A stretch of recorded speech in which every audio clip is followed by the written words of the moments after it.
Good evening and welcome to Margaret's Mic. I'm Margaret McNulty, your host. Tonight I have U of A juniors Sarah Jane Pauley with us here, and she's going to tell us a little bit about her dancing career as a teacher. So Sarah Jane, what's it like to teach dance? It's very fun. I say I would like teaching the older girls more just because they know what they're doing. The little kids are entertaining, but they can kind of be a little shits every once in a while. But overall it's fun. It makes me get to keep dancing for longer, so that's nice. What kind of dancing do you teach?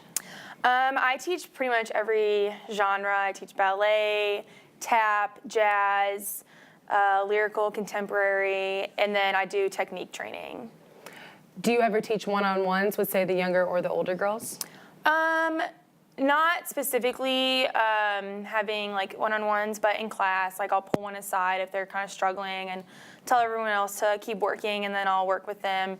A lot of times it makes them less frustrated because it can be really frustrating if you're not understanding like a concept or why you're doing something wrong. So definitely the one-on-one contact can be really helpful for students. How did you get into dance initially?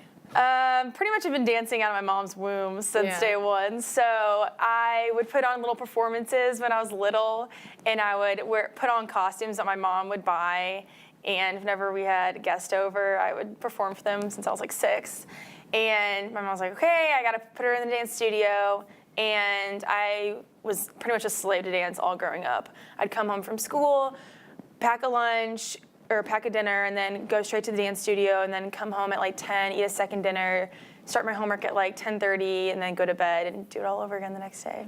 Wow, so was it hard to kind of manage your studies and dance in high school, especially going into college and wanting to keep up, you know, your studies for college? Honestly not. It was easier being under time constraints, I think, for me, and it was such a habit that I was used to it.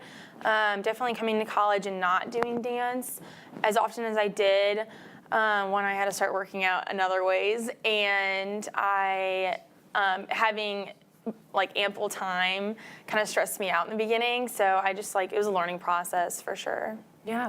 Well, thank you so much for coming tonight, and that's all the time we have. I'm Margaret McNulty, and I'll see you next week.